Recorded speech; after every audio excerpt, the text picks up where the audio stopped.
I've lived in Denham Springs my whole life. And Highway 16 has always been the kind of road that looks haunted even on a good day. Dense trees, no streetlights, no houses for miles. Just pitch-black country asphalt that feels like it stretches into nothing. Last October, I was driving home from a late shift. It was close to 2 a.m., fog rolling thick across the road. My high beam sliced through it in thin, jagged lines. And that's when I saw her. A woman standing on the shoulder, barefoot, wearing a dirty white dress. She wasn't waving, wasn't walking, just standing still with her head tilted slightly downward. At first, I thought she'd been in a wreck. I slowed down, rolled the window halfway, and called out, "Ma'am, are you okay?" She didn't answer. She didn't move. She just pointed down the road. Not at me, not at my truck, just down the highway. The hair on my arm stood up instantly. I asked if she needed help, but before I could finish the sentence, she lowered her arm and slowly lifted her head. And that's when I saw her face. Or what should have been her face. There were no eyes, no mouth, just smooth, pale skin, like melted wax. I slammed the gas. My truck fishtailed as I sped off, heart pounding so hard I could barely hear the engine. When I checked my rear-view mirror, she wasn't there anymore. Not on the road. Not in the fog. Gone. A mile later, my truck suddenly jolted, like something heavy landed in the bed. I heard scraping, dragging, like fingernails sliding across metal. I didn't stop. I didn't look. I drove 90 all the way home. When I finally pulled into my driveway and jumped out, the truck bed was empty. Except for one thing. 5 long streak marks running the whole length of the metal, as if something had crawled there on all fours. I never take Highway 16 after dark anymore. And I never stop for anyone on the side of the road.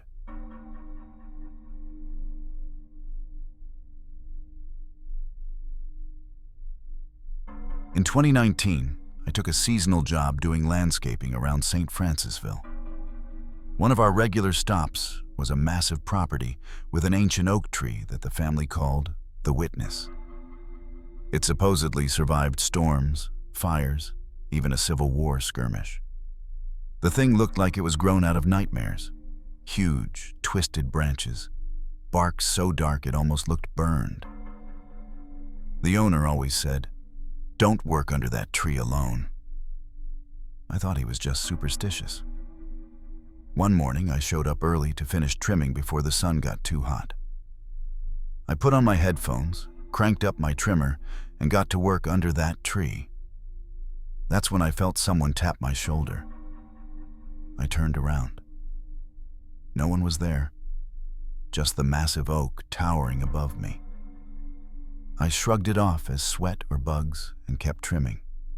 A minute later, another tap. Stronger this time. I took off my headphones. "Hello? That's not funny." Silence, then, clear as if someone whispered directly into my ear. I heard a voice say, "Get out." I spun around in every direction. Not a single person on the property.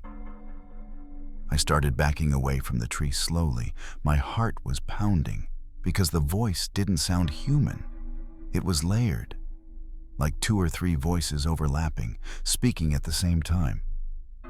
I was about 20 feet away when something else happened. A long, deep groan echoed from the tree. The kind of creaking wood sound you'd hear before a branch snaps. But nothing broke.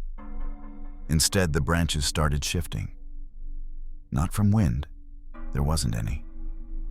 They moved with purpose, deliberate, reaching. I ran, dropped everything, and bolted for the truck. As I got inside and slammed the door, I glanced back. Once, one of the lowest branches was bent halfway to the ground, almost like an arm stretching toward where I had been standing. I didn't return to that property for weeks. When I eventually did, The owner pulled me aside. "You heard it, didn't you?" I asked him what he meant. He said, "That oak doesn't like strangers standing under it. Been that way since the day those soldiers died beneath it." I didn't ask for details. I didn't want to know. All I know is that whenever I passed that tree again, I never took my eyes off it. And sometimes, even from a distance, I swear I could hear it whispering.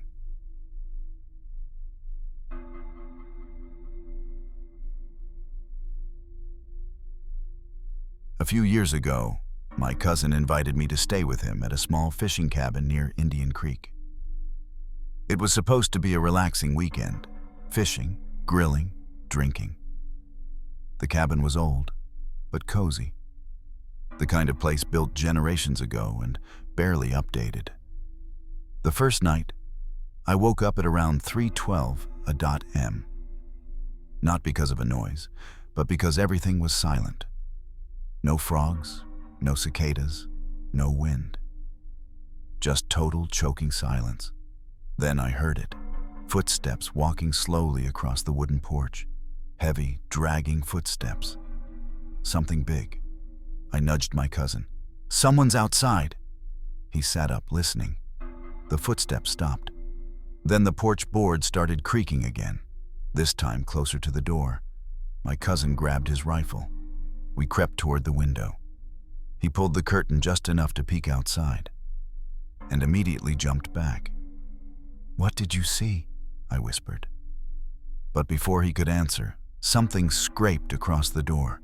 Long, slow, like claws. Then came the breathing. Deep, raspy breaths. Not human, not animal. Something in between. We stood frozen as the doorknob twitched. Once, then again. That's when my cousin grabbed me by the shirt and whispered urgently, "Don't look at it."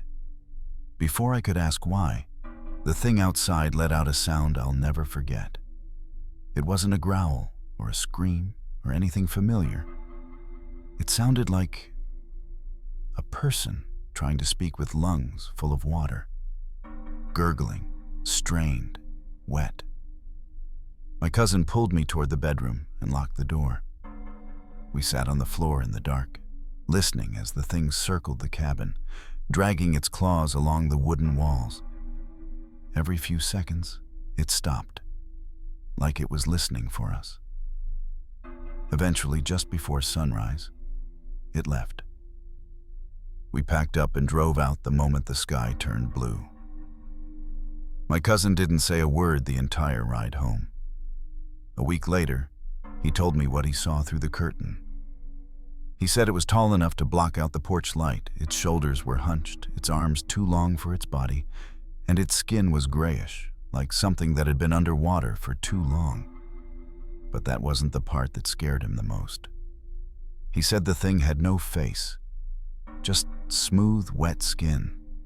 The only features were long, deep grooves in the center, like something had carved out a face that was never meant to exist.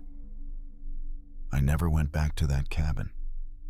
And according to my cousin, no one else has either. Because whatever walked onto that porch that night is still out there.